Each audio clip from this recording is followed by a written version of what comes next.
and internal energy. In this session, we will explore the fundamental relationship between heat and internal energy. Our outline begins with an introduction to how thermodynamics and mechanics were unified as scientific disciplines. We will then define the crucial differences between internal energy and heat, look at the various units used to measure heat, and discuss the mechanical equivalent of heat. Finally, we will cover specific heat and the principles of calorimetry, which allow us to calculate energy changes in different substances. Historically, thermodynamics and mechanics were treated as entirely separate branches of science until the mid-19th century.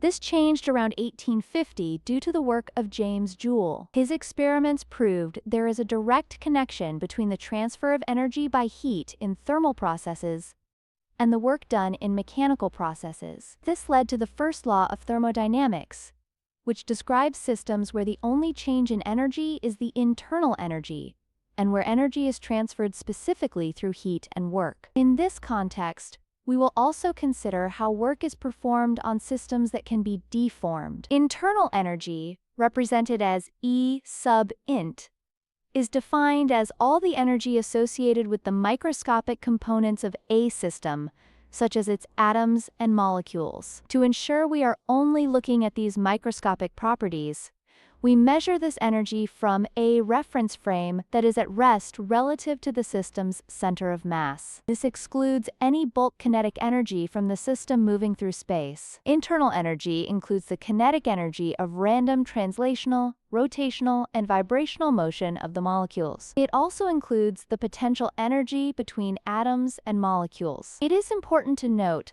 that chemical potential energy is usually treated as a separate term rather than part of the internal energy. Heat, denoted by the symbol Q, is specifically defined as a process of transferring energy across a boundary because of a temperature difference. It can also refer to the actual amount of energy transferred during this process. Energy naturally transfers from a substance at a higher temperature to one at a lower temperature. To understand this better, we can use an analogy. Work is a measure of energy transferred to a system, while mechanical energy is a property of the system's state. In the same way, heat is the transfer itself, while internal energy is the property that describes the state of the system. James Prescott Joule was a prominent British physicist who lived from 1818 to 1889. He was instrumental in establishing the principle of the conservation of energy. Throughout his career, he investigated the quantitative relationships between the electrical, mechanical, and chemical effects associated with heat. In 1843, he announced his findings on the mechanical equivalent of heat, providing the first clear evidence that mechanical work could be converted into a predictable amount of thermal energy. This portrait from the Royal Society captures the man whose research bridged the gap between mechanics and thermal science. There are several common misconceptions or pitfalls regarding the definition of heat. First, heat is not energy contained within a hot substance. A substance possesses internal energy, not heat. Second, heat is not the same as radiation. While radiation is a mechanism of energy transfer, it is technically distinct from heat.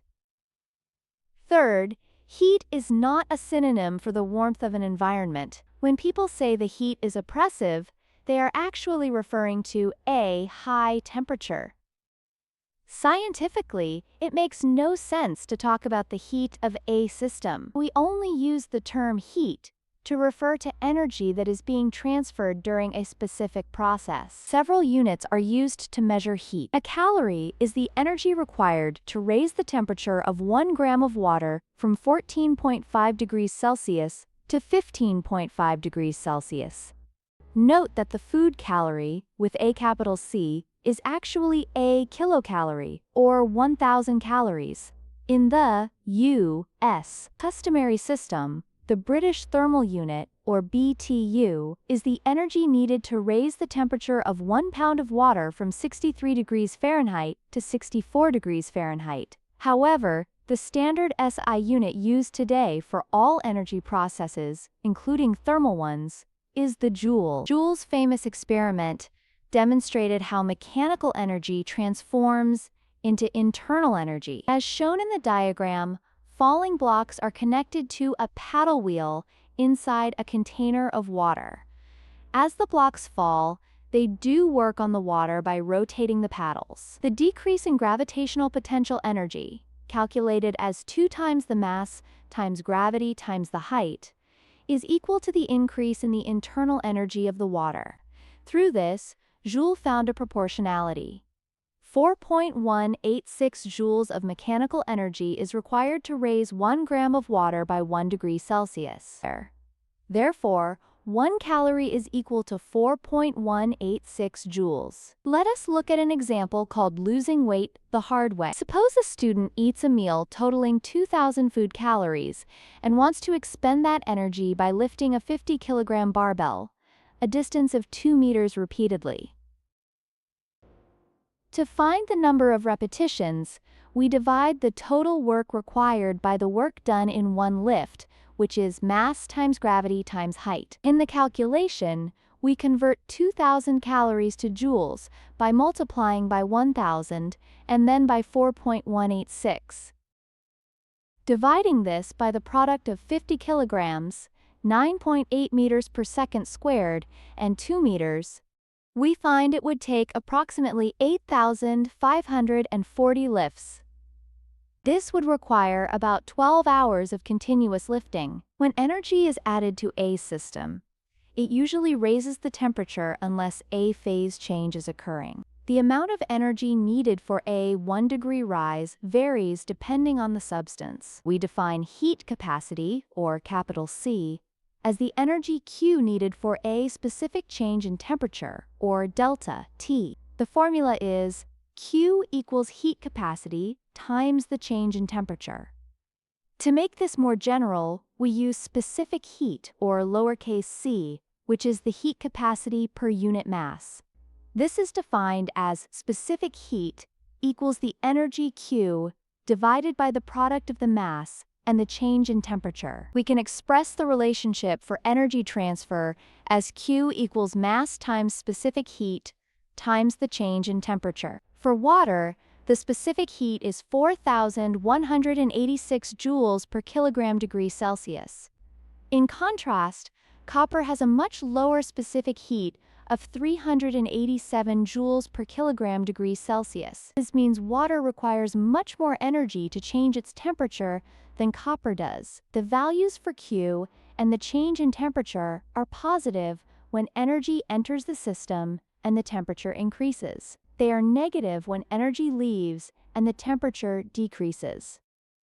Remember, temperature can be changed by any energy transfer method, such as work, not just by heat. To summarize what we have covered, internal energy is the microscopic energy of a system, while heat is the process of energy transfer caused by a temperature difference. James Joule was the first to establish that mechanical work and heat are both forms of energy transfer, leading to the mechanical equivalent of heat where 1 calorie equals 4.186 joules.